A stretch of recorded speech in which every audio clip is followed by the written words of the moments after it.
La prescription pour les mineurs victimes de crimes sexuels remise en question. L'animatrice Flavie Flament, qui évidemment a dénoncé le viol dont elle assure avoir été victime lorsqu'elle était mineure de la part du photographe David Hamilton, qui s'est il y a quelques semaines suicidé. Flavie Flament donc, et Jacques Calmette, spécialisé en droit pénal, ont été chargés officiellement de conduire une mission de consensus sur le sujet par la ministre des Familles, Laurence Rossignol. Bonsoir Muriel Salmona. Bonsoir. Soyez la bienvenue. Vous êtes psychiatre, présidente de l'association Mémoire traumatique et victimologie. Vous allez être auditionné dans le cadre justement de cette mission. Qu'est-ce qui, d'après vous, justifierait à vos yeux l'imprescriptibilité ou en tout cas l'allongement de la durée de prescription pour les crimes sexuels commis sur mineurs? Alors beaucoup d'arguments parce que les mineurs c'est très spécifique du fait du temps qu'ils mettent à pouvoir parler, à pouvoir être en état, en capacité de porter plainte. Parce qu'aujourd'hui, pardonnez-moi, je ne l'ai pas précisé, c'est important, aujourd'hui les victimes peuvent porter plainte 20 ans après leur majorité, donc jusqu'à 38 ans si elles avaient au moins 18 ans, moins de 18 ans au moment des faits. Oui, c'est un délai trop court. Oui, il y a déjà une reconnaissance effectivement de la spécificité, mais c'est encore trop court, encore bien trop court, parce que les mineurs donc mettent beaucoup de temps pour pouvoir parler, être en capacité de porter plainte, du fait qu'ils sont agressés le plus souvent par des proches, et particulièrement par la famille. Dans 96% des cas, ce sont des proches. Du fait aussi qu'ils mettent du temps à pouvoir identifier ce qui leur est arrivé. Et puis surtout, c'est extrêmement traumatisant. Le cerveau des enfants est très vulnérable à la violence, particulièrement la violence sexuelle.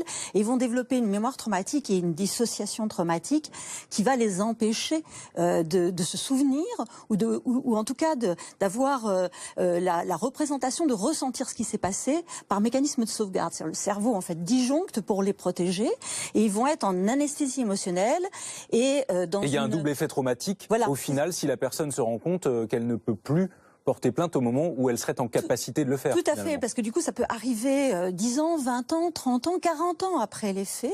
Et au moment où elle prend conscience et où elle est enfin en capacité, où elle a enfin la force aussi de porter plainte, eh ben, elle s'aperçoit que les faits ne peuvent pas être reconnus, que ses droits à porter plainte n'existent plus.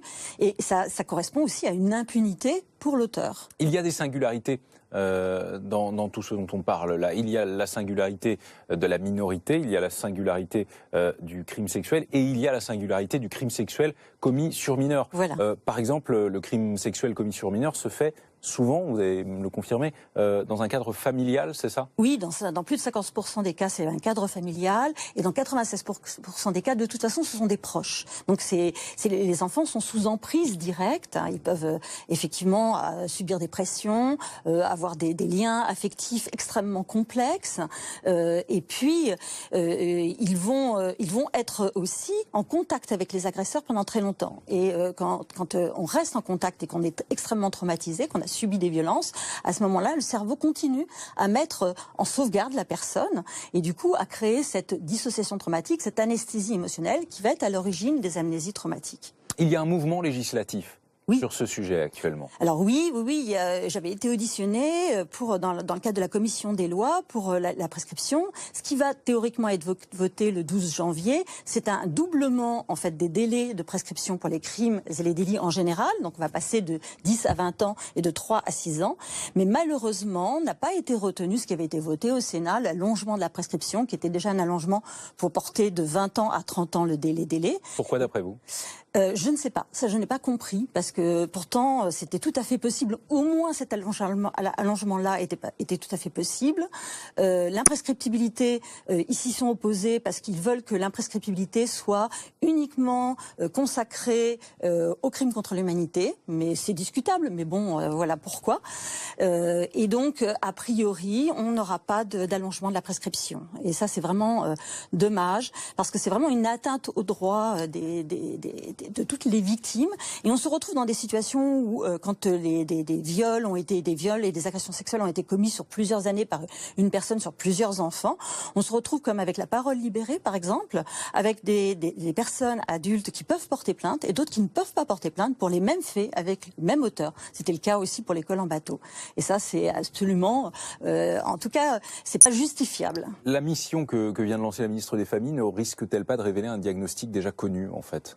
Oui, certainement. Alors peut-être que ça permettra qu'il y ait un plus de dialogue, en tout cas, entre tout ce qui est justice, les magistrats et tous les spécialistes qui connaissent cette problématique par d'autres angles d'attaque.